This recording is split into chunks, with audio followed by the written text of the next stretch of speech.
안녕하십니까. 저는 고려대학교 전기전자공학부의 김중헌입니다.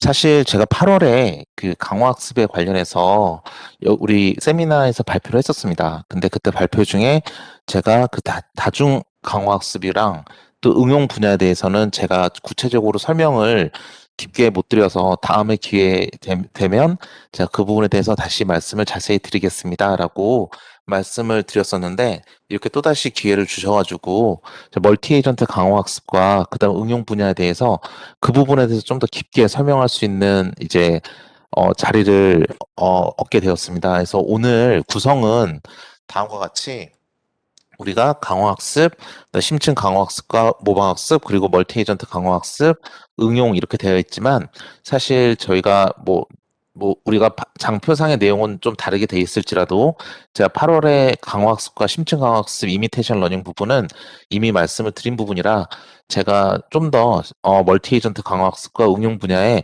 조금 더 많은 시간을 할애를 해서 설명을 드리도록 하겠습니다. 그래서 제가 주어진 시간 내에 앞에 두 가지 내용은 살짝 좀 진도가 빠르게 말씀을 드릴 것이고, 이제 그때 약속드렸던 것, 그리고 말씀드렸던 것처럼 이제 후반부에 있는 멀티 에이전트 부분과 응용 분야에서의 이제 실제 설계에 대해서는 이제 조금 더 이제 심도 있는 논의가 될 수 있도록 운영을 하도록 하겠습니다. 그래서 짧게나마 그래도 먼저 오늘 처음 들으신 분도 있으시기 때문에 간략하게 설명을 하고 넘어가도록 하겠습니다. 이제 강화학습은 이제 머신러닝의 가장 기본적인 이제 세 가지 카테고리 중에 하나입니다. 아래에 보시는 것처럼 강화학습이 있고요. 그 위에는 이제 슈퍼바이즈 러닝과 언슈퍼바이즈 러닝과의 비교했을 때 다른 점이라고 한다면, 이제 강화학습은 이제 한 번의 의사결정으로 끝나는 게 아니라 시퀀셜한 디시전 메이킹을 한다. 즉, 계속 상태가 변하는 상황을 보면서 우리가 최종적으로 리워드, 즉 우리가 강화학습을 운영하는 에이전트 입장에서 본인의 이득이 최대화되는 방향으로 어떻게 수렴이 돼야 될 것인지를 본다면, 그 우리가 리인포스먼트 러닝 문제라고 볼 수 있겠습니다. 이 역사는 굉장히 오래됐고요. 1954년도에 우리 마빈미스키 교수님의 MIT에서의 박사학위 논문에도 이제 reinforcement learning에 해당하는 개념이 들어가 있을 정도로 굉장히 오래된 학문이라고 할 수 있고, 뭐 여러 가지 많은 응용 분야가 있습니다. 그래서 로봇 축구라든지 나사의 스페이스 미션이라든지 이런 데 많이 활용이 되어 왔습니다. 그럼 강화학습은 우리가 언제든지 다 쓸 수 있는 솔루션이냐? 그건 아니고요. 밑에 파란색으로 말씀드린 것처럼 이제 액션이 한 번만 이루어지는 게 아니라 여러 개의 시퀀스를 가지고 이루어진다라고 말씀드릴 수 있겠습니다. 즉 어떤 액션을 취할 때마다 거기에 따른 리워드가 발생할 것이고, 그 리워드를 다 합했을 때 최대가 되는 방향으로 이제 액션의 이제 집합을 우리가 구해낸다면 그 바로 강화학습에서 원하는 액션이다라고 보시면 되겠습니다. 이렇게 말씀드리면 조금 애매하니까 이제 예제로 말씀을 드리면 저 왼쪽처럼 이제 로봇 팔이 있다고 해봅시다. 사실 로봇은 우리가 인간처럼 생긴 로봇을 생각하는 경우가 많은데 그것은 이제 휴머노이드라고 부르는 로봇이고요. 사실 고전적으로 로봇이라고 한다면 이제 공장에서 공장 자동화라든지 여러 가지 일에 사용되는 그런 산업용 로봇이 많이 이야기가 되고 있습니다. 차량을 우리가 색을 칠한다든지 여러 가지 어, 기능을 공장에서 할 때 사람처럼 생길 필요는 없으니까 최적화되게 저게 팔아남아 있는 경우가 있고요. 왼쪽은 이제 실험적으로 이제 부침개를 붙이는 로봇 팔을 만들었는데 팔의 액션의 궤적이 어떻게 돼야 제일 맛있게 할 수 있을 것인가? 혹은 우리 자동차 공장에서 우리가 페인팅을 한다고 한다면 어떠한 팔의 궤적을 가지고 색을 칠해야 우리가 차의 전면에 빠짐없이 다 색을 칠하면서 가장 빠르고 중첩된 곳이 없어서 가장 그 가격 효율적으로 페인팅을 할 수 있을지에 대한 궤적을 구한다면 그것 역시 우리가 강화학습이라 말씀드릴 수 있겠습니다. 왜냐하면 계속 액션의 시퀀스가 있기 때문에 그렇죠. 그래서 어떤 상태에서는 어떤 액션을 취해야 되고 또 어떤 상태에서는 어떤 액션을 취해야 되고 이런 것들을 다 모아놓은 것을 여기 굵은 글씨에 보이는 것처럼 팔러스라고 부릅니다. 그래서 강화학습이라는 건 아래 하단에 그림 이제 좀 논문에서 이제 특히 이제 전기공학이나 전자공학에 이제 제어를 하시는 분들에서는 어떤 식으로 이제 말을 하냐면 여기 보시는 바와 같이 잠시만요. 하이라이트를 할 수 있는 주소보다 예. 보신 것처럼 이제 discrete time stochastic control이라는 용어를 씁니다. 즉 이건 뭐냐면 우리 한 번 시간에 따라서 딱딱딱딱 이렇게 액션이 취해지니까 디스크리트 타임이 되겠고요. 스토캐스틱이라는 건 뭐냐면 우리가 하나의 액션이 이제 약간 마코비안 특성을 가지는 랜덤 액션이라고 보시면 되겠습니다. 어떤 상황에서 어떤 액션을 취하는데 그 취한 행동은 그 메모리레스 프로퍼티, 즉 기존에 있었던 액션들과 어소시에이션 된 건 아니고 계속 인디펜던트하게 액션이 취해지는 것이고요. 그렇게 계속 컨트롤해가는 과정이라는 것을 말씀드릴 수 있겠습니다. 그렇게 말씀을 드릴 수 있고 그 다음에는 우리가 여기 밑에 보시다시피 이제 에이전트가 있다면 그런 에이전트가 있다면 그 에이전트는 밑에서 인바로먼트 지금 제가 존재하는 환경 내에서 나는 어떤 액션을 취하면 그다음에 어떤 보상을 받고 또 그런 보상이 제일 큰 액션을 또 취하게 되면 내가 존재하는 환경이 또 바뀌고 이게 계속 반복되는 게 바로 강화학습이라고 보실 수 있겠습니다. 네? 잠시만요.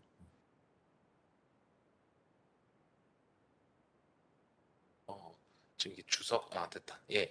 그래서 여기 로봇 에이전트를 예를 든다면, 이 로봇 에이전트가 밑으로 갈 수도 있고, 오른쪽으로 갈 수도 있는데, 위로 갔거나 왼쪽으로 못 가죠. 벽으로 막혀 있으니까. 그래서 밑에 회색 박스에서 보시는 것처럼, 내가 S 서브 1이라는 공간에 다 있다고 할 때, Q라는 함수를 집어넣습니다. Q는 내가 보상을 얼마나 받을지를 이제 정량적으로 보여주는 함수인데요. 왼쪽으로 갈 때나 위로 갈 때에는 0으로 돼 있습니다. 즉 아예 갈 수가 없는 거죠. 그러니까 보상이 없고요. 왼쪽 아래로 가면 0.3만큼의 보상이 있고 오른쪽으로 가면 0.5만큼의 보상이 있다고 하는데 그러면 오른쪽으로 가게 되고 0.5만큼의 보상을 내가 가져다 다오라는 것입니다. 그래서 밑에 보는 식처럼 내가 Q라는 값을 최대화하기 위해서 맥시멈 최대화하기 위한 액션을 뽑는데 그 액션을 알려달라. 아규먼트가 붙었으니까. 즉 얼마만큼이 그 최대 값인 0.5를 알려달라는 게 아니라 0.5를 나오게 했던 행동이 무엇이냐, 액션이 무엇인지를 달라는 거기 때문에 앞에 아규먼트가 붙어 있는 거죠. 그래서 옵티멀 액션이라 하면 이 중에서 나에게 가장 최대의 맥시멈의 Q 값을 주는 액션을 의미합니다. 예를 들어서 여기서는 만약에 로봇 에이전트가 움직이면서 최하단의 최오른쪽으로 가는 걸 목표로 한다면, 그리고 우리가 팔러시라는 게, 난 무조건 오른쪽으로만 가. 그럼 얘는 계속 오른쪽으로만 갈 겁니다. 그럼 이 로봇은 오른쪽 가서 여기서 더 이상 내려가지 못하고 계속 여기 머무르게 되겠죠. 비록 목적지를 못 갔지만 이것도 팔러스는 팔러스입니다. 목적지를 못 갔으니까 좋은 팔러스는 아니죠. 하지만 이것도 하나의 팔러스예요. 근데 어떤 애는 막 돌아다니다가 너무 많이 돌아다니다가 그러다가 여기 딱 오는 경우도 있습니다. 그 목적지로 가긴 했지만 비효율적이죠. 이것도 팔러스지만 좋은 팔러스는 아니에요. 그렇게 따진다면 총 16개 공간에서 각각 4가지의 액션이 있는 건데 4의 16승계의 조합 중에 제일 좋은 하나를 뽑아라. 그럼 그게 옵티멀 팔러스가 되는 것이고 아마도 이렇게 되는 게 제일 좋을 겁니다. 계속 오른쪽으로 가다가 벽을 만나면 아래로 내려와라. 그럼 최단 거리로 딱 찾아가는 거기 때문에 그게 옵티멀 팔러스가 되는 것이죠. 그래서 어떤 상태에서 주어진 상태에서 옵티멀 팔러스를 뽑아내는 강화학습 에이전트의 팔러스는 이렇게 파이로 표시를 합니다. 그래서 강화학습이란 건 이 오른쪽 그림을 설명을 드리면 내가 어떤 스테이트에 존재한다고 할 때 A라는 액션을 취하면 내가 S 프라임으로 S 다시로 넘어갈 수 있는데 그냥 넘어가는 게 아니라 이 넘어갈 수 있었던 근거는 그쪽에 제일 높은 리워드를 나한테 주니까 내가 옮겨간 것입니다. 그래서 리워드 R만큼을 받게 되는 것이죠. 자, 그래서 이걸 이제 수식으로 표현하면 아래 회색 박스와 같습니다. 내가 현재 S라는 위치에 있고 왼쪽 좌변을 보시면 그래서 A라는 액션을 통해서 내가 움직이게 될 텐데 그 넥스트 내가 일단 알파라는 값을 받고 그때 알파가 제일 큰 값이니까 내가 그쪽 액션을 취한 거겠죠. 그럼 내 그 넥스트 홉은 이제 S 프라임인데 얘도 그 이후에 내가 뭐가 될지는 모르겠지만 이 Q 값을 맥시멈을 되게 하는 A 프라임을 선택을 해야 되고 그럼 얘가 줄줄이 사탕처럼 또 선택을 하고 또 선택을 하고 계속 선택을 해서 그렇게 되면 된다라는 의미로 이렇게 회색 박스처럼 표현을 합니다. 근데 얘 잘 보면 Q를 계산하기 위해서 이 안에 또 Q를 쓰네요. 즉 Q는 R 플러스 맥스 Q. 즉 Q를 계산하기 위해서 Q를 쓴다. 이건 뭐랑 똑같냐면 오른쪽에 파란색을 쓴 것처럼 점화식이랑 똑같습니다. 일반적으로 강화학습은 우리 알고리즘 시간에 배웠던 점화식과 동일한 형태로 나타납니다. 자, 점화식에 대한 이해도를 높이기 위해서 잠깐 설명을 드리면 점화식을 여러분 학부 때 배우셨다면 아마 팩토리얼, 수열로 배우셨을 텐데요. 3팩토리얼을 구하는 프로그램을 짜라. 그러면 3 곱하기 2 곱하기 1인데 이걸 어떻게 짜느냐? 위에처럼 짭니다. 위에 하얀색 박스처럼. 자, x가 1이 아니면 그 x 값 곱하기 f 함수를 다시 자기 자신을 불러서 x 빼기 1을 넣어라. 그리고 x가 1이 된다면 그 f 값은 1이다. 이렇게 해두면 3팩토리얼 구하라. 그럼 f3이 되는 것이고 밑에처럼 그럼 3은 1이 아니니까 위에 있는 if 부분에 걸려서 3 곱하기 f3 빼기 1이니까 2가 됩니다. 그럼 F를 계산하기 위해서 또 F를 부른 거죠. 왼쪽에 Q를 계산하기 위해서 Q를 부른 거랑 똑같은 구조죠. 이게 바로 점화식이 되겠습니다. 리커런스가 되겠습니다. 그러면 3 곱하기 F2니까 2 곱하기 F1이 되는 것이고 F1은 1이 되는 것이고 그래서 마지막에 3, 2, 1 다 곱해서 6이 나옵니다. 이렇게 코딩하는데요. 이렇게 됨으로써 나는 문제도 있습니다. 뭐냐 하면 어 일단은 우리가 함수를 만든다고 하면 예상하는 건 뭐냐면 함수가 있으면 값을 넣으면 x 값을 넣으면 y 값이 자동으로 나와야 되는데 얘는 이겁니다. q를 구하기 위해서 함수의 값을 넣었어요. 그럼 뭐라고 대답합니까? 맞아. 내가 계산해 줄게. 근데 q는 r 더하기 max q잖아. 그러니까 내가 그 다음 q를 가지고 너한테 대답해 줄게. 지금 당장은 대답 못 하겠어. 하면서 이제 q에 다시 계산하고 그 q는 또 그 다른 q를 부르고 다른 q를 부르고 이렇게 합니다. 오른쪽에 팩토리얼 하듯이 3팩토리얼 구해라 그러면 3을 넣으면 바로 답이 딱 튀어나와야 되는데 그게 아니라 잠깐 기다려. 너를 계산하기 위해서는 2팩토리얼을 알아야 돼 하면서 다시 돌리고 2팩토리얼 계산하려고 보니까 잠깐 기다려. 너를 계산하려면 1팩토리얼 필요해. 이러면서 계속 F라는 함수를 반복적으로 부르는 게 문제가 되는 것이죠. 그래서 이런 걸 푸는 알고리즘은 뭐냐면 동적 계획법이 되겠습니다. 그래서 고전적인 마콥 디시전 프로세스 같은 알고리즘은 동적 계획법으로 푼다라고 보시면 되겠습니다. 여기까지는 좋은데 또 동적 계획법이라고 하니까 그래 맞아 점화식이고 기본적으로 점화식이고 동적 계획법을 풀고 그러면 우리 맨날 알고리즘 배울 때 마지막으로 쓰던 게 뭐죠? 계산 복잡도를 쟀는데 여러분 강의가 다 끝나신 다음에 다이나믹 프로그램이라고 검색해 보시던지 아니면 네이버나 뭐 그런 포털에서 동적 계획법 검색하면 문서가 나올 텐데 읽어보시면 맨 끝에 계산 복잡도가 슈도 폴리노미얼이라고 나올 겁니다. 원래 컴퓨터 공학에서는 폴리노미얼 타임이어야지 우리가 옵티멀 솔루션을 구하는데요. 슈도 폴리노미얼 타임 그러면 이게 사이즈가 작을 때는 폴리노미얼이 유지되지만 사이즈가 커지면 폴리노미얼이 무너집니다. 즉 익스포넨셜로 넘어가니까 컴퓨터가 풀 수 없는 문제가 돼요. 쉽게 말하면 이런 스타일의 문제풀이는 강화학습은 스테이트가 간단한 경우에는 우리가 동적 계획법으로 옵티멀하게 풀 수 있다. 더 이상 논쟁할 필요 없음. 옵티멀 솔루션 나왔으니까 끝이에요. 더 좋은 솔루션은 수학적으로 있을 수가 없어요. 즉 보신 것처럼 이런 붙인 게 붙이는 트레젝토리 혹은 로봇 팔이 어떻게 행동해야 되는가, 생산 라인에서 어떻게 행동해야 되는가 이런 거는 간단한 거니까 그냥 옵티멀로 구할 수 있습니다. 동적 계획법으로. 그런데 그게 아니라면 스테이트가 복잡해진다면 어떻게 될 것인가? 알파고 같은 바둑판에서 어떻게 할 것인가? 그때는 알고리즘 컴플렉시티가 폭발하겠죠. 그래서 그때 어떻게 할 것인가가 바로 우리가 딥러닝 기반의 강화학습에서 고민하는 문제입니다. 자, 먼저 이제 근데 간단한 큐러닝 같은 경우는 제가 예전에 아마 설명을 드린 적이 있지만 어, 또다시 설명을 이제 간단하게만 좀 다시 랩업 하겠습니다. 우리가 이렇게 미로찾기를 하고 싶어요. 이게 굉장히 유명한 문제입니다. 프로즌 레이크라 그래서 얼어붙은 연못 이렇게 표현을 하는데 하얀색이 얼음으로 돼 있어서 저희가 밟고 갈 수 있는 곳이고 이 녹색까지 가야 됩니다. 아까 로봇이랑 되게 비슷하죠. 근데 여기 벽이라고 표현했지만 얘가 이제 연못이 깨어져 있어서 이쪽으로 갈 수 없어서 물에 빠지는 곳이다 이렇게 생각하면 되는 겁니다.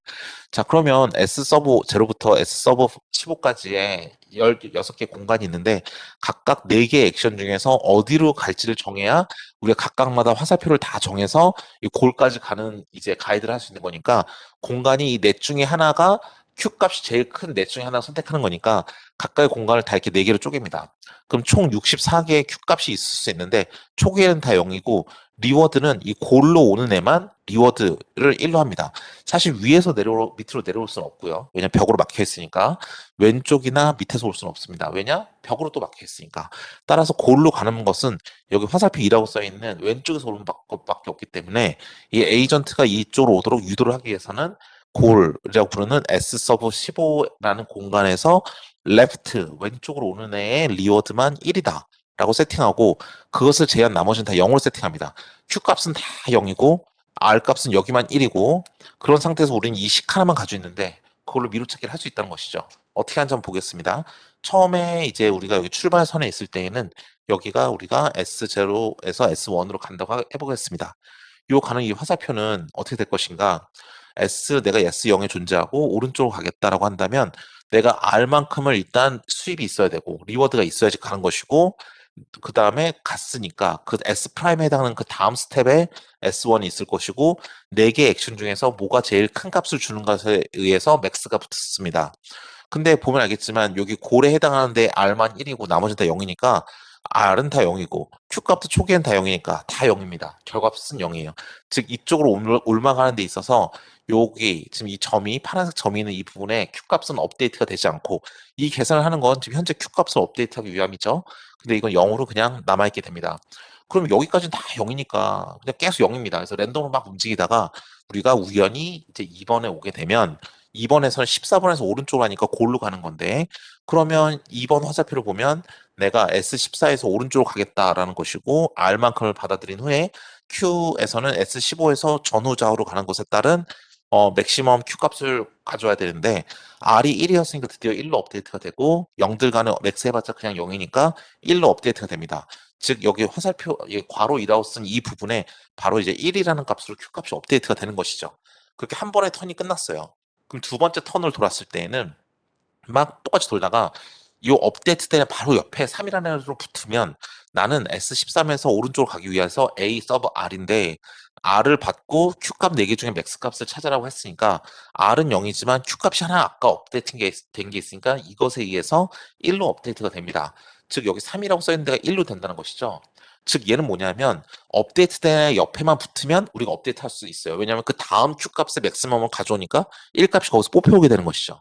그래서 우리가 이렇게 옆에 붙으면 이제 뒤에서부터 골부터 시작해서 1로 차근차근 업데이트가 됩니다. 그래서 이렇게 1로 업데이트되고 그 S13에서 1로 업데이트되고 위에서 1 업데이트되고 1로 업데이트되는 걸 쭉 거꾸로 따라가면 우리가 초기 값까지 오게 될 것이고 출발점까지 오게 될 것이고 출발점에서 하나씩 따라가게 되면 이렇게 화살표가 생깁니다. 예, 이렇게 우회하는 경우도 이렇게 생기긴 하지만 얼추 비슷하게 나오는 것이고 우회하는 건 디스카운트 팩터를 둠으로써 우리가 좀 더 빠르게 가속화시킬 수도 있다. 즉 디스카운트 팩터를 둔다는 건 너가 점점 돌아가서 시간을 많이 쓰면 많이 쓸수록 리워드를 깎아주겠다는 거니까 가능한 빠른 선택을 할 수 있도록 도움을 줄 수 있다라고 보시면 되겠습니다.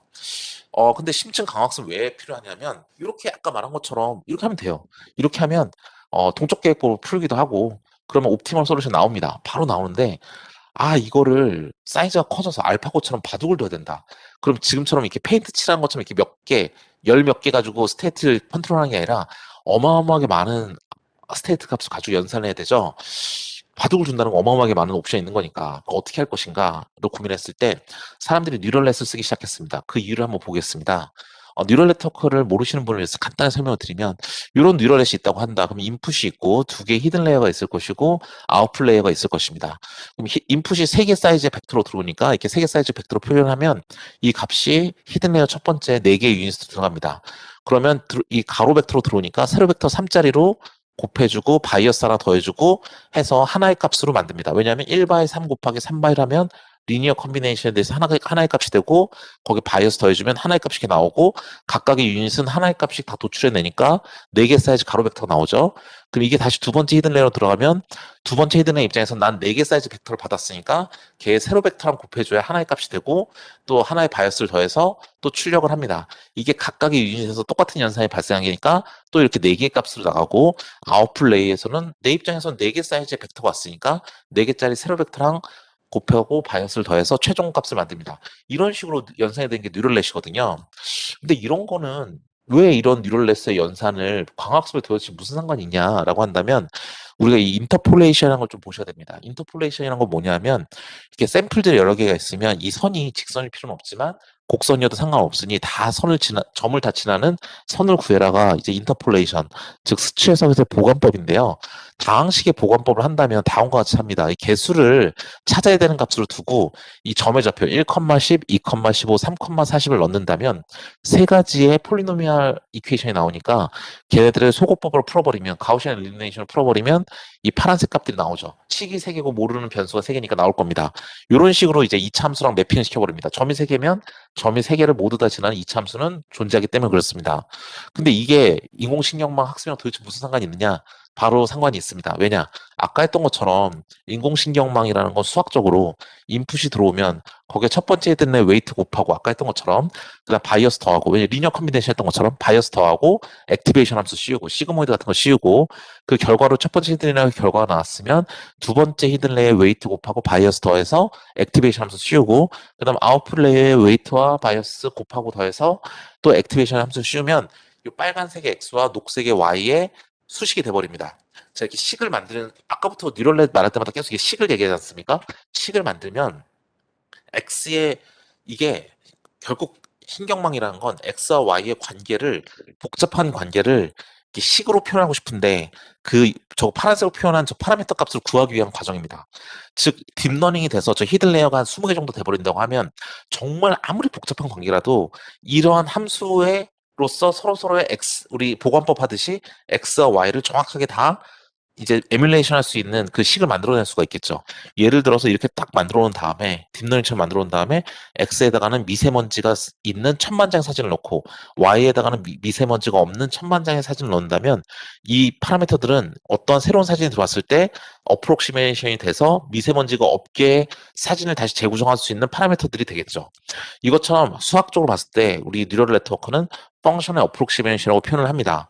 근데 이게 강화학습이랑 무슨 상관이 있냐면, 아까 말했듯이 스테이트가 너무 복잡해서 우리가 어, 동적 계획법을 풀 수 없다라고 한다면, 왜냐면 컴플렉스 높으니까, 그럼 X에다가는 강화학습의 스테이트를 다 집어넣습니다. 우리 아까 알파고 예를 뒀는데, 바둑판 가능한 걸 다 집어넣고, 거기에라면 이세돌이 했던 액션을 Y에 다 집어넣습니다. 즉 스테이트와 액션을 신경망에 집어넣는 것이죠. 그래서 스테이트를 다 집어넣고 액션을 다 집어넣으면, 주어진 스테이트에서 거기에 해당하는 액션을 도출할 수 있는 이세돌과 비슷한 행동을 하는 파라미터를 구해냅니다. 그러면 이세돌이 지금까지 세상에 태어나서 둔 적은 없는 바둑판이지만, 그 바둑판이 들어왔을 때 이세돌이라면 어떻게 액션을 취해야 될지를 이 식을 통해서 도출할 수 있는 것이죠. 이게 바로 강화학습을 통해서 이게 바로 신경망을 통해서 강화학습이 해야 될 액션을 우리가 어프록시메이션에서 추론해내는 것입니다. 자, 이렇게 되면 기존에 신경망을 쓰지 않았던 강화학습, 신경망을 쓰기 때문에 말하고 있는 딥한 강화학습, 딥 리인포스먼트 러닝을 두 개를 나눠서 말한다면, 신경망을 쓰는 애들은, 얘는 동적 계법을 씀으로써 옵티멀 솔루션을 개런티해요. 옵티멀해. 아름답습니다. 더 이상 뭐 건드릴 게 없어요. 옵티멀이니까 더 좋은 건 없어요. 근데 지금은, 야, 그렇게 간단한 데서 옵티멀 한 거 말고 문제가 진짜 너무 복잡해졌어. 옵티멀 하지 않더라도 얼추 비슷한 거라도 우리가 학습을 통해서 고속으로 빠르게 솔루션을 구하고 싶어 라고 하기 때문에 이렇게 펑션 어프록시메이션을 통한 강화학습을 수행합니다. 그러면 더 이상 옵티멀은 아니에요. 왜냐면 학습이 잘 됐을 수도 있고 아닐 수도 있잖아요. 신경망 학습을 시킬 때 이터레이션을 많이 돌고, 뭐 배치 사이즈도 잘 잡고, 여러 가지를 통해서 우리가 옵티멀하게 잘 트레이닝이 될 수도 있지만 아닐 수도 있기 때문에, 우리 동적 겹으면 항상 옵티멀이라는 그거는 깨지게 됩니다. 하지만 학습을 굉장히 잘 시켰다는 가정하에서는 이게 굉장히 복잡한 스테이트에서도 액션을 도출할 수 있다는 게 이제 결론이 되겠습니다. 즉 굉장히 복잡한 문제를 풀어야 된다는 게 이제 주어진 일로 확정이 돼버리니까, 옵티멀하지 않더라도 어프록시메이션이 된 솔루션을 어떻게 구하느냐가 이제 문제가 되는 것입니다. 자, 그래서 뭐 가장 기본적인 DQM 같은 걸 본다면, 어떠한 상황이 왔을 때 우리 액션이 만약에 N개가 있다. 그러면 이 N개에 대해서 이 상황에서는 얼마만큼의 가치를 가지는지를 가지고 수치적으로 학습을 시키고, 이 중에서 학습을 다 끝난 뉴럴넷을 가지고 있으면 새로운 스테이시 들어왔을 때 거기에 맞는 Q 값을 다 도출하고, 그 중에 소프트맥스 같은 걸로 맥스 값을 뽑아주면 우리가 제일 높은 가중치를 리워드를 주는 액션을 도출할 수 있는 겁니다.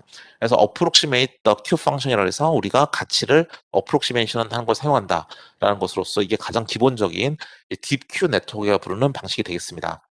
이걸 기반해서 나온 게 이제 강화 이미테이션 러닝인데, 예전부터 고전적으로 많이 쓰던 겁니다. 그래서 이미테이션 러닝 기법들은 뭐 ICML 같은 탑 컨퍼런스에서도 꾸준하게 이제 논의되고 있는 기술이고요. 사실 이거는 이제 멀티 에이전트로 이제 넘어오게 됩니다. 사실 우리가 자, 이제부터는 이제 멀티 에이전트에 대한 얘기를 하기 때문에 조금 천천히 내려오겠습니다. 자, 우리가 복잡한 상황에 어떤 액션을 취해야 되는지를 알기 위해서 딥러닝 구조를 쓸 수 있다고 했습니다. 그것뿐만 아니라 또 할 수 있는 게 있어요. 뭐냐? 저 왼쪽처럼 스타크래프트 게임을 한다고 하면, 사실 이게 조금 애매합니다. 왜냐, 저 에이전트들이 서로 코오퍼레이션과 코디네이션 안 하면 쟤네들은 각자 자기 자신의 리워드만 맥시마이즈 시킵니다. 제가 맨날 드는 예제가 있는데, 우리 초등학생 축구를 보시면 돼요. 초등학생 축구는 애들이 누구는 수비수 누구는 공격수 이렇게 잘 나누어서 하는 경우도 물론 고학년은 있겠지만, 축구 처음 해보는 애들이면 공 한 번 차보려고, 공 한 번 날아가면 이제 혜성처럼 뒤에 막 따라붙습니다. 공만 쫓아가고 있죠. 그게 바로 그냥 강화학습입니다. 즉 뭐냐면, 각각의 에이전트는 여러 개가 있지만 서로 정보 공유를 하지 않기 때문에 자기 자신의 리워드만 맥시마이즈 시키는 거예요. 축구할 때 리워드는 뭡니까? 공 차면 리워드 올라가겠죠. 공을 차야 뭐 골을 넣든 말든 할 테니까. 그래서 공 한번 쳐보겠다고 에이전트들이 다 혜성처럼 이렇게 혜성의 꼬리처럼 쫙 달아붙는 게 갑자기 영화 돈 룩업이 생각나. 예, 혜성의 꼬리처럼 쫙 이렇게 따라붙는 게 이제 우리가 말하고 있는 이제 싱글 에이전트를 여러 개 묶어놓은 거에 불과한 멀티 에이전트가 되겠습니다. 근데 우린 그걸 원하지 않잖아요. 축구 게임을 하면 우리의 모두의 궁극적인 우리의 리워드가 맥시마이즈 되는 건 경기에 이기는 것이고 그렇기 위해서 뭐 미드필더도 있고 골키퍼도 있고 공격수도 있고 별게 다 있죠. 스타크래프트 팀플도 마찬가지입니다. 다 똑같은 행동을 하면 안 되고 서로서로 코오퍼레이션을 해야 되는데 이거 어떻게 하게 할 것이냐라고 했을 때 사람들이 아 이거는 되게 힘든 거다 생각을 하고 뭐 여러 가지가 있었습니다. 2017년에는 ICML에 나온 이제 코디네이티드 멀티 에이전트 강화 학습에서는 어떻게 하냐면 이제 제일 위에 이제 감독이 한 명 있습니다. 감독만 학습시켜요. 그 밑에 세 명의 선수가 있다 그러면 세 명의 선수가 코오퍼레이션 코디네이션을 하게 만드는 게 아니라 위에 감독 하나만 트레이닝을 시켜요. 싱글 에이전트로. 대신 감독이 해야 될 액션은 하나의 값이 아니라 3차원짜리 벡터로 나와요. 그럼 첫 번째 선수가 해야 될 일, 두 번째 해야 될 일, 세 번째 해야 될 일이죠. 즉 학습은 감독 혼자만 하고 선수는 감독이 시키는 대로만 하는 겁니다. 그래서 1번은 어떤 행동, 2번은 어떤 행동, 3번은 어떤 행동을 해야 돼라는 걸 싱글 에이전트를 학습한 다음에 액션만 멀티플하게 주면 멀티 에이전트처럼 사람 눈에 보이겠죠. 그게 바로 코디네이티드 강화학습이었고 그 이후로는 어떻게 하느냐 하면 일단 신경만 하나를 만듭니다. 그 다음 요 세 개, 프로게이머 세 명의 프로게이머가 있다면, 잡아가는 이상하네. 모셔와서 이제 호텔에 넣어놓고 한 달 동안 게임만 시켜요. 그럼 이 상황에서는, 요 스테이트에서는 이 세 명이 어떻게 액션을 했더라.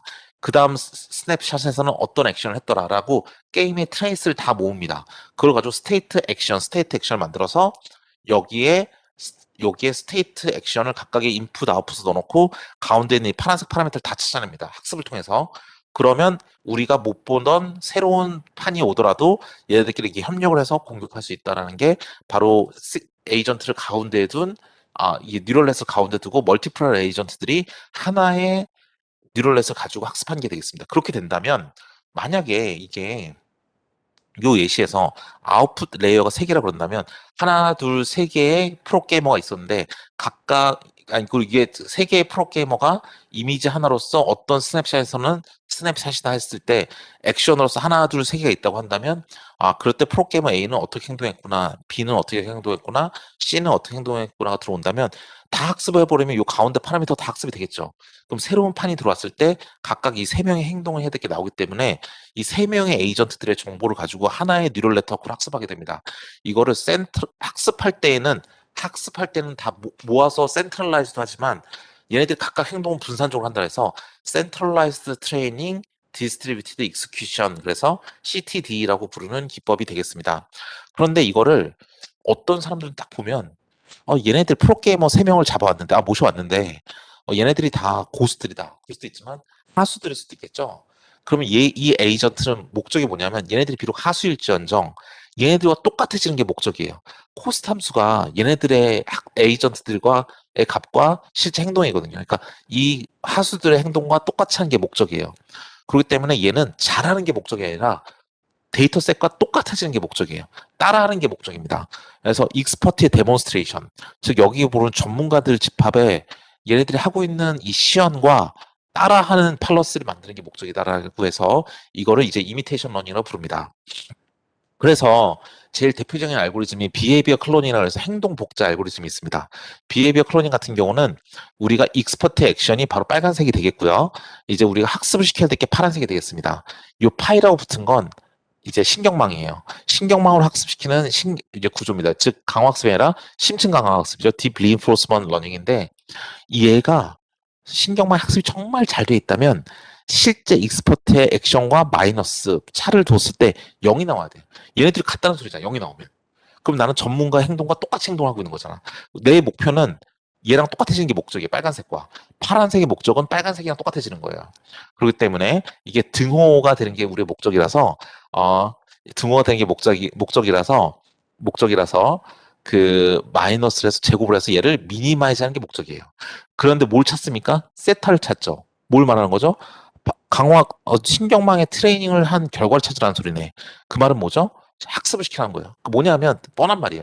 학습을 잘 시켜서 너의 에이전트가 도출하는 결과가 익스퍼트의 액션과 동일하게 만들어라. 이겁니다. 네. 그러니까 스타크래프트 예제를 들었는데 이 미니맵과 스크린샷을 다 떠서 어떠한 스크린샷에서는 액션, 누구를 부대 지정해서 어디로 보낸다는 등 이걸 다 모아서 데이터셋을 SA로 다 모은 다음에 전문가로부터 프로게이머로부터 모은 다음에 그걸 가지고 학습을 시켜라. 그래서 세트 값을 잘 학습을 시켜서 새로운 스테이트가 들어왔을 때 새로운 액션을 도출할 수 있으면 이게 바로 우리의 목적을 달성했다라고 말할 수 있겠습니다.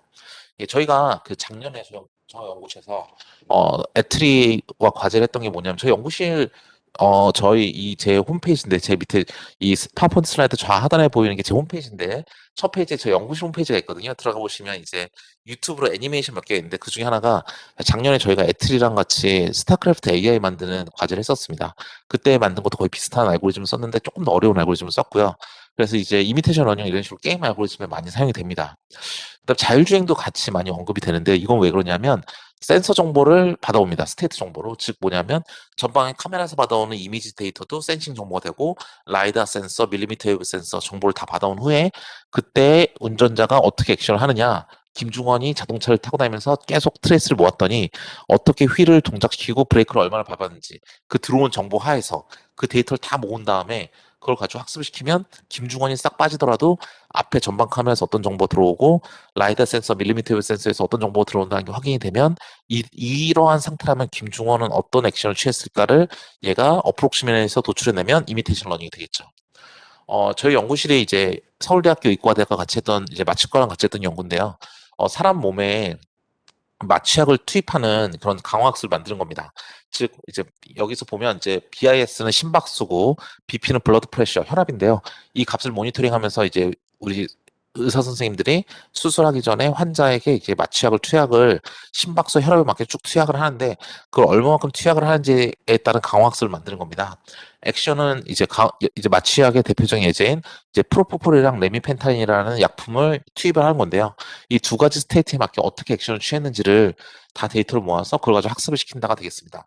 사실 이제 두 번째 거는 이 마지막 예제는 기존과는 좀 다릅니다. 왜냐? 얘네들은 게임은 액션 취하면 바로 바뀌죠. 부대 지정해서 보내면 바로 달려나가죠. 드라군이나 뭐 저글링이나 뭐 시즈 탱크나 시즈 탱크는 아니구나. 그냥 탱크가 날아다니죠. 쭉 원하는 데 동작을 바로 하죠. 근데 이거 자율주행 같은 경우도 마찬가지입니다. 자율주행도 내가 브레이크를 밟거나 휠을 동작을 시키면 차가 바로 움직이죠. 근데 사람 몸은 아니에요. 사람 몸은 이 딜레이드 시스템이다. 제어 이론 관점에서 즉 뭐냐면 마취약이나 여러 가지 약품을 투약했을 때 몸 안에서 그 약품이 퍼지는 확산 속도가 있어요. 그걸 이제 약물 독성 모델이라고 해서 PKPD 모델이라고 있는데 그 모델에는 이제 사람의 성별, 몸무게, 기타 등등에 따라서 약물 확산 속도를 이제 가지고 있습니다.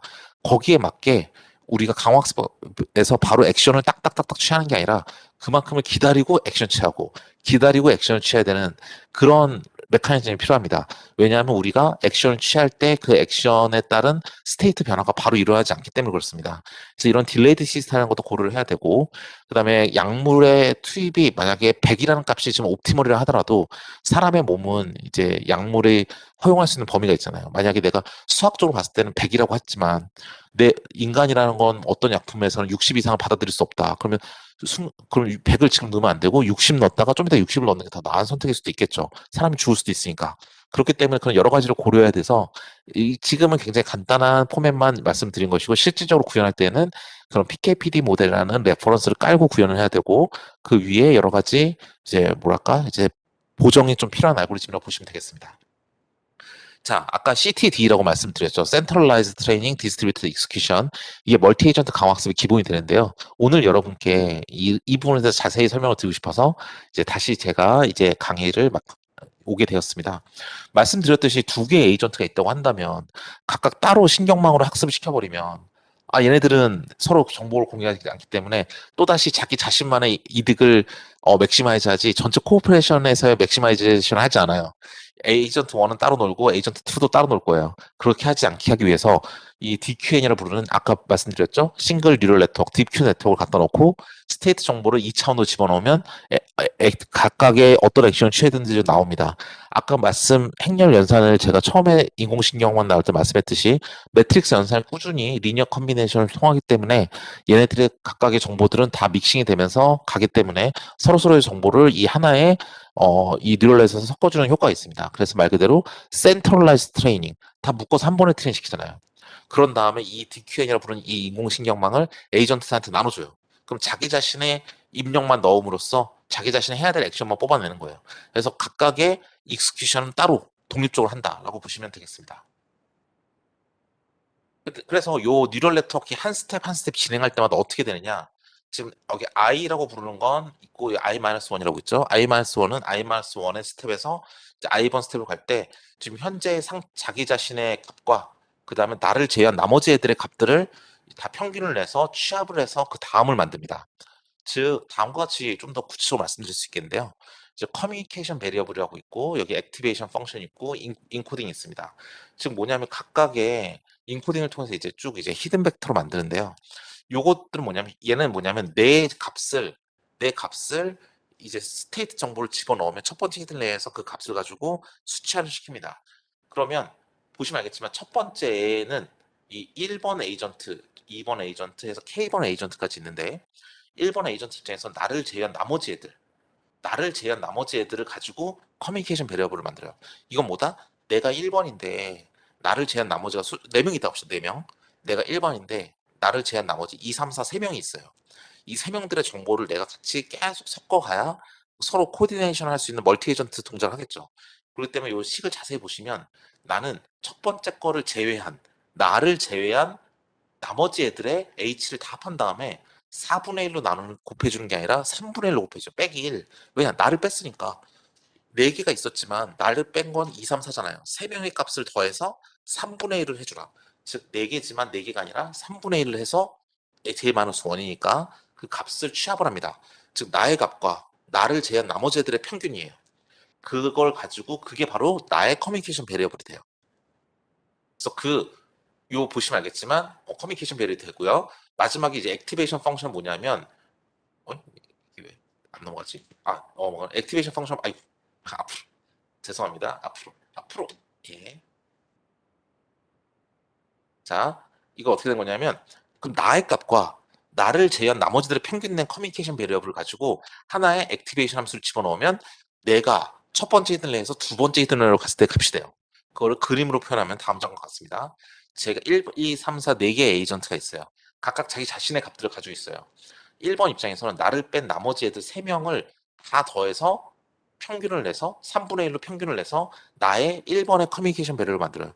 똑같이 2번도 1, 3, 4를 평균을 내서 2번에 대한 커뮤니케이션 배려를 만들고 3번도 1, 2, 4를 평균을 내서 3번에 대한 커뮤니케이션 배려를 만들고 4번도 자기 자신을 제외한 1, 2, 3의 평균을 내서 자기 자신의 커뮤니케이션 배려를 만들어요.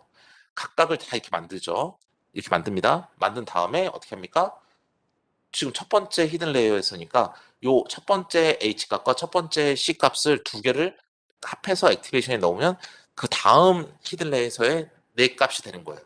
이렇게 한 번 히든 레이어를 거칠 때마다 섞어주고 이거를 하는 겁니다. 기본적으로 제가 나중에 보여드릴 드론 제어의 멀티 에이전트 강화학습 알고리즘은 이런 식으로 사용을 했었는데 저는 한 6개 정도 레이어를 사용을 합니다. 그러면 이렇게 6번을 섞어주는 게 되겠죠. 예. 그래서 이렇게 되면 이제 좋은데 이게 바로 지금까지 설명한 구조입니다. 서로서로의 내가 1번 에이전트면 다른 에이전트들과 코오퍼레이션하기 위해서 다른 애들의 값을 평균을 내서 걔들을 반영하고 이런 식으로 쭉 다 해줍니다. 기본 가정이 뭐죠? 기본 가정은 뭐냐면 얘네들이 다 호모지니어스예요. 다 같은 애들이니까 2번은 자기 빼고 나머지 다 평균 내도 되고 4번은 자기 빼고 나머지 다 평균 내도 되고 이러니까 얘네들 다 호모지니어스하다 동일한 애들이면 이게 가능해요. 근데 만약에 게임을 했더니 1번이랑 2번은 엮일 일이 없어. 예를 들어서 나는 뭐 여러분 혹시 스타크래프트 하는지 모르겠지만 나는 테란인데 나 발키리야. 발키리면 어떻게 하죠? 발키리면 지상 유닛을 공격할 수 없죠. 근데 2번은 얘는 럴커예요. 저그의 럴커야. 나는 지상 유닛만 공격해.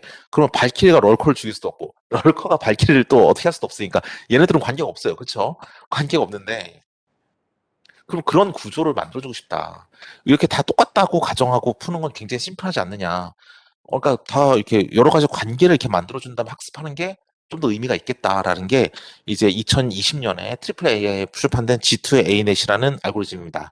즉 보시면 요게 엣지가 있어요. 즉 관계를 만들어주고 2번, 4번은 직접적인 관계가 없습니다. 발키리는 공중 유닛만 공격할 수 있는데 얘는 널커래. 얘는 공중에 없고 땅속에 숨어 있는 애야. 근데 얘는 땅속에 숨어서 땅 밑에 지상만 공격하는 애인데 얘는 공중에 떠 있는 비행기도 어떻게 공격해? 서로 안 엮이죠. 안 엮여요. 이런 관계를 만들어주고 또 관계가 얼마나 스트롱한지에 대한 것도 만들어주고 싶어. 이게 바로 G2A넷을 사용하는 이유입니다. 얘는 에이전트들 간의 관계가 호모지니어스한 관계예요. 제가 지금 계속 게임을 예시를 들고 있는데 이 G2A넷이라는 알고리즘도 멀티 에이전트 게임 앱스트랙션이라고 나오죠. 제목에서. 즉 게임 알고리즘에서 굉장히 많이 씁니다. 유닛마다 특성이 다른 경우가 많아서 그래프를 먼저 학습한다는 거예요. 그래서 그들 간의 관계를 먼저 학습을 하고 또 그래프가 얼마나 타이트하게 우리가 엮여 있는지를 학습함으로써 우리가 모든 에이전트들의 관계를 그래프로 만들어준다는 겁니다. 그래서 요 그래프를 처음에 만들어주는 게 중요합니다. 0101로 그래프를 만들어줘요. 선이 있다 없다, 관계가 있다 없다. 그게 첫 번째 스텝입니다.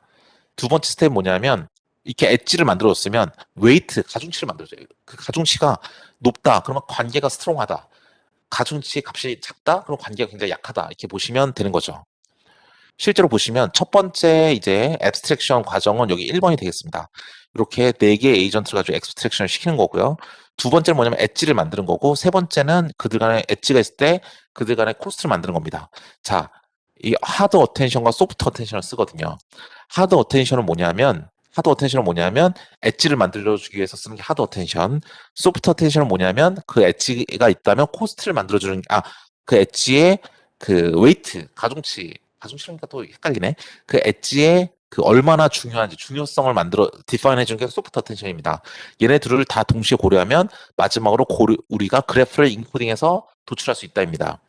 그래서 뭐 복잡하지만 이렇게 우리가 댄스 레이어를 통하고 RNN을 통해서 우리가 이렇게 히든 베리어블을 만들어서 그래프 구조를 만들어낼 수 있다. 이건 이제 우리가 하드 어텐션 모델을 쓰는 게 되겠고요. 다음과 같이 하드 어텐션을 씁니다. 우리가 1, 2, 3, 4를 가지고 이제 소프트맥스를 통해서 이게 1과 0으로 만들어냅니다. 그럼 얘는 우리의 다른 애들과 그러니까 이게 결국에 이게 어드제이센트 매트릭스를 도출하는데요.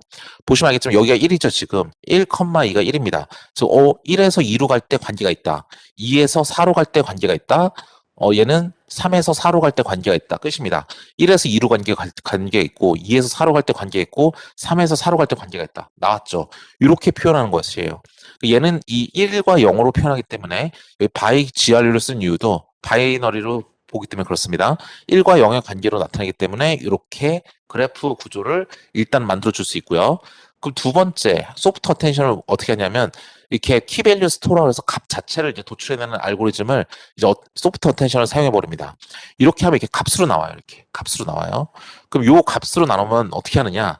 요 둘을 묶어야 되죠. 자, 보시면 그래서 하드 어텐션 아웃풋과 소프트 어텐션 아웃풋을 엘러먼트 와이즈 오퍼레이션을 합니다. 뭐냐면 행렬의 곱셈을 하는 게 아니라 어차피 행렬의 곱셈도 안 되게 생겼네요. 4바이 4, 4바이 3, 4바이 3이니까 행렬 곱셈 안 되겠지만 엘러먼트 와이즈 오퍼레이션 뭐냐면 여기 1,1에 있는 애는 1,1에 있는 애랑 곱해서 이게 나오는 거고 1,2에 있는 애는 여기서 1,2와 곱해서 이게 나오는 거고 즉 위치 애들끼리 이렇게 곱하는 게 엘러먼트 와이즈 오퍼레이션입니다. 그래서 보시면 알겠지만 1은 0.11과 곱해졌기 때문에 0.11이 나왔고요. 그 다음에 0.84와 0.4 같은 경우는 0과 곱해졌기 때문에 얘는 그냥 0이 돼버립니다. 즉 엣지가 없으니까 코스트 값이 여기 웨이트 값이 있으나 마나 다 사라지는 거죠.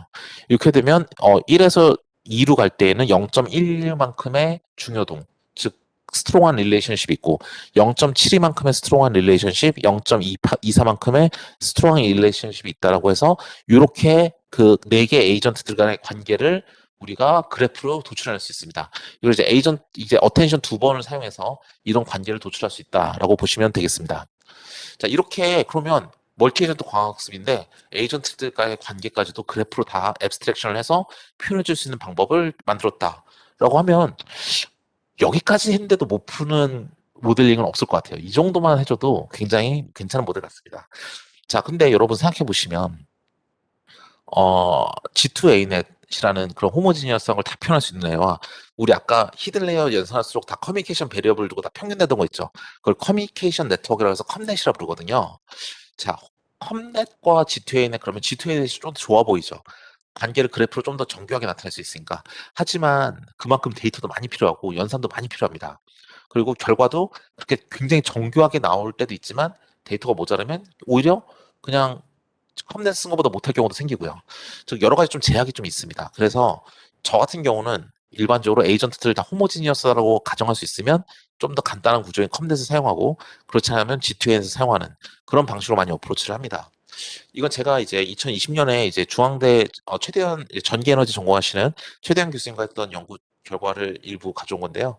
이건 전기 자동차들의 충전 문제입니다. 전기 자동차들이 있을 때 얘네들이 이제 충전을 받아야 되는데 이 각각의 전기 EVCS 일렉트릭 비클 차징 스테이션들, 즉 충전소들은 각각의 이제 PV 패널이 있어서 태양열 충전도 할 수 있고 이제 어떻게 이 전기 자동차들을 어디서 충전을 받을 수 있게 할 것인가인데 각각의 이렇게 충전기들을 CS들을 차징 스테이션들을 에이전트로 설계를 하고 이제 얘네들을 학습을 시켜버립니다. 멀티 에이전트로. 다만 이 충전소들은 다 동일하다고 가정할 수가 있기 때문에 폼넷을 써서 학습을 시키는데요. 목적은 뭐냐면 만약에 첫 번째 스테이션에서 에너지가 너무 적으면 줄 수 있는 양이 너무 적잖아요. 그러면 얘가 에너지가 다 쏘더라도 다 못 주고 더 줘야 되기 때문에 외부 유틸리티 컴퍼니에서 에너지를 사와야 되는 경우가 생깁니다. 그러면 비용이 들죠. 근데 다른 에이전트에서 남아있다면 걔를 가져온다면 그러면 조금 더 효율적으로 쓸 수 있습니다. 사온 양을 줄일 수 있으니까 비용적으로 유리하죠.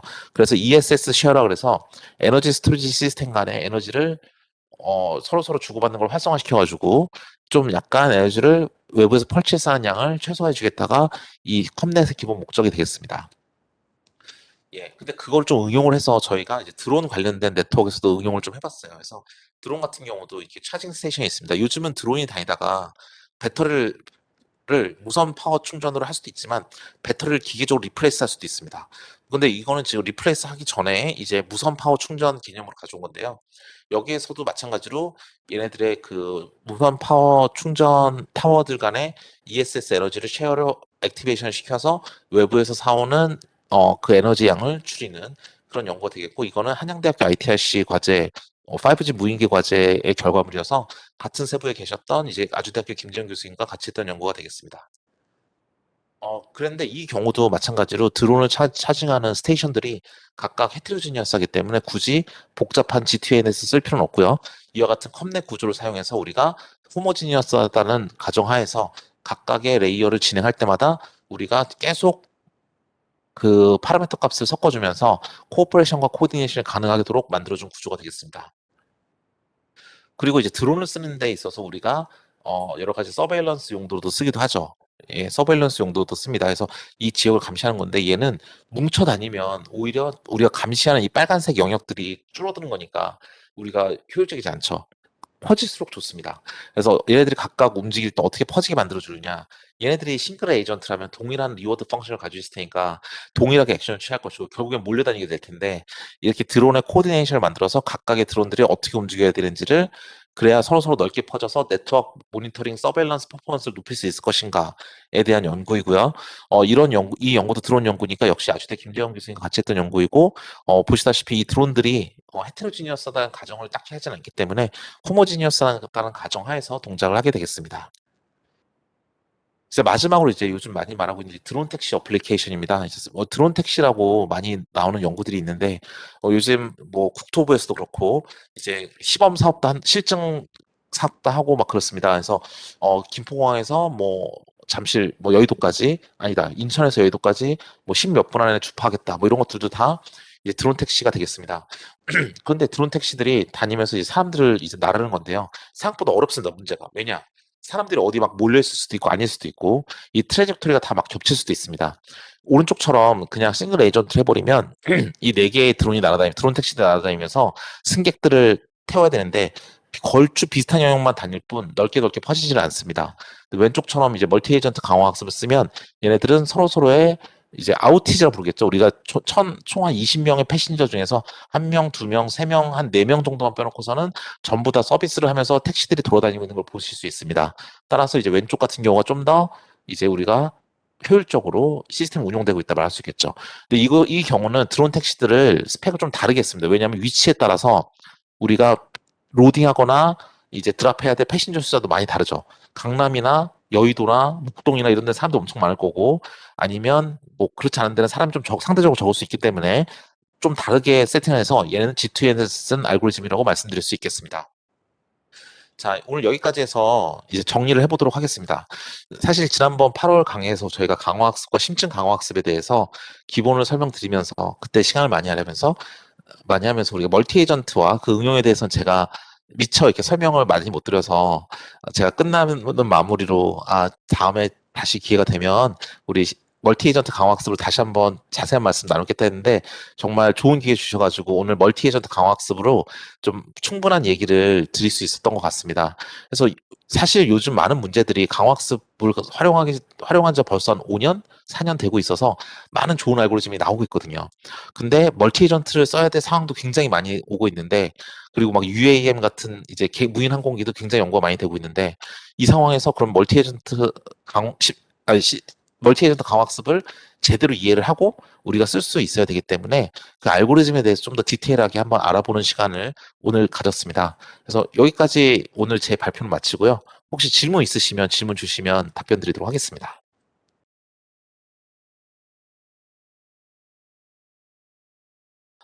사실 큐러닝으로 멀티 에이전트 강화학습을 하면 사실 우리가 큐러닝에 대한 기본적인 개념은 맨 위에 저희 예제로 풀었던 그 미로찾기 예제가 바로 큐러닝과 딱 맞는 것이거든요. 자, 그럼 큐러닝을 멀티 에이전트로 한다는 개념을 잡기가 그렇게 막 쉬운 편은 아닙니다. 왜냐하면, 지금 이 그래프 발이 빨리 안 올라가네요. 보시면, 그렇죠, 이거죠. 여기 보시면 이런 문제를 푸는 건데, 이걸 멀티 에이전트로 한다면 이제 여러 명이 동시에 이제 에이전트가 돌아다니면서 이제 푼다는 건데, 성능은 무조건 옵티멀이 나올 수는 있습니다. 왜냐하면 우리가 딥러닝을 하듯이 펑션 어프록시메이션을 한다는 건 옵티멀리티를 포기하는 대신에 속도를 취하는 것이거든요. 근데 큐러닝을 쓴다고 하면 이제 마콥 디시전 프로세스 같이 넘어가게 되기 때문에 일단 성능 자체는 제가 볼 때는 옵티멀로 나올 것 같습니다. 다만 설계를 하실 때 이 큐러닝에서 이제 싱글 에이전트가 이제 돌아다니는 건데 설계를 할 때 여기 멀티플한 에이전트가 돌아다니는 걸 아마 생각하시기 때문에 이렇게 질문하신 것 같은데요. 멀티 에이전트가 돌아다닌다면 얘네들끼리의 스케줄링을 어떻게 할지를 정해주시면 거기에 따라서 그 스케줄러의 성능에 따라서 옵티멀로 수렴할 가능성은 충분히 있을 것 같습니다. 예. 예, 투 페이지로 되는 거 맞습니다. 맞고요. 그래프 어텐션 관계성을 먼저 학습하는데 그 그래프 어텐션이라는 건 첫 번째 어텐션은 그래프 연결만 먼저 시켜주는 거고 두 번째 어텐션은 그 연결의 강도를 정해주는 것이죠. 그래서 그래프 어텐션을 하기 위해서 투 페이지를 다 쓰는 것이고요. 그 뒤에 신경망 학습은 그 어텐션 내에서 돌아갑니다. 즉 아까 그림에서 하드 어텐션, 소프트 어텐션을 보여드렸는데요. 하드 어텐션 안에도 RNN 같은 신경망이 들어가 있고요. 소프트 어텐션 안에서도 신경망이 들어가 있습니다. 그렇기 때문에 신경망은 그 투 페이즈 안에 어텐션 안에 이미 다 들어가 있다고 보시면 되겠습니다. 이거 슬라이드가 넘어가서 뒤로 가면 제가 그림으로 보여드릴 수 있을 것 같은데요. 그렇죠. 여기서 이 다음에서 보시다시피 멈췄네. 예, 보시다시피 이 GRU를 쓰는 이 RNN으로 이 안에 신경망이 하드 어텐션 안에 이미 들어가 있고요. 두 번째의 경우도 지금 여기 가시고 이제 두 번째 어텐션을 가지고 스코어를 재기 때문에 신경망은 이 안에 이미 들어왔다고 보시면 되겠습니다. DGX라고 그래서 저희 연구실에 있는 좀 슈퍼컴퓨터라고 말하기 좀 그런데 이제 개인용 AI 슈퍼컴퓨터라고 해서 약간 컴팩트하게 엔비디아에서 파는 장비가 있습니다. 그 장비를 썼기 때문에 학습 시간은 아마 굉장히 좀 빠르게 가져갈 수 있었고요. 그럼에도 불구하고 한 세네 시간은 걸렸던 것 같습니다. 예, 그 정도 그리고 좀 약간 시간이 많이 걸리고요. 멀티 에이전트 강화학습을 해보시면 알겠지만 학습 시간은 좀 많이 드는 편입니다. 모방 학습은 최근에 강화 학습의 트렌드 중에서 메타 러닝과 함께 제일 많이 언급되는 분야입니다. 그래서 강화학습의 최신 트렌드 중에서 모방학습 그리고 메타 러닝 이 두 가지가 가장 많이 논의되는 기술이다라고 보시면 되겠습니다. 이게 좀 많이 빠르게 변화다 하는 분야이기 때문에 반년 전쯤에 그랬고 지금은 조금 더 달라질 수 있습니다. 하지만 기본적으로 이제 모방학습은 강화학습의 한 서브셋으로 보시는 게 더 맞습니다. 사실 시간이 급격하게 증가하는 건 학습할 때 얘기입니다. 학습을 할 때에는 에이전트와 액션의 값을 막 집어넣으면서 학습을 하니까 이 에이전트 값, 이 학습할 때 사이즈가 늘어지니까 이게 시간이 급격하게 증가하는 건 학습할 때 얘기고요. 우리 센트럴라이즈드 트레이닝 디스트리뷰트 익스큐션을 말했던 것처럼 중앙에서 다 학습을 한 다음에 이 모델을 각각의 에이전트한테 나눠주고 분산해서 다 동작을 해라. 라고 하면 그때부터는 굉장히 그냥 함수 계산만 하면 되니까 바로바로 실시간으로 됩니다. 즉 시간이 급격하게 증가한다는 거 학습할 때 얘기고요. 예, 학습이 끝나고 나서 익스큐션 할 때는 실시간입니다.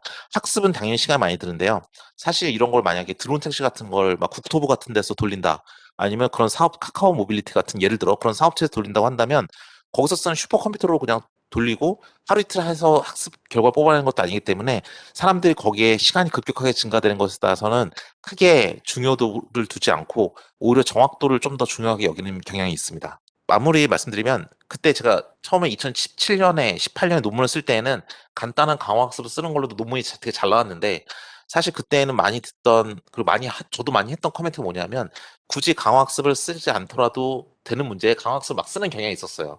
그러면 다 제가 좀 네거티브하게 평가를 했던 기억이 납니다. 왜냐하면 옵티멀하게 풀 수 있는 문제인데 굳이 이걸로 왜 푸느냐 이랬던 건데 지금은 보시다시피 멀티 에이전트 강화학습부터 시작해서 그렇게 아예 문제 자체가 옵티멀하게 풀 수 없는 문제를 푸는 강화학습을 쓰기 때문에 지금은 강화학습을 굉장히 적극적으로 활용하기에 좋은 문제들이 많은 딱 그 타이밍이 아닌가 싶습니다. 그래서 많은 연구원분들께서는 관심을 가져주시면 연구에도 큰 도움이 되지 않을까 싶습니다.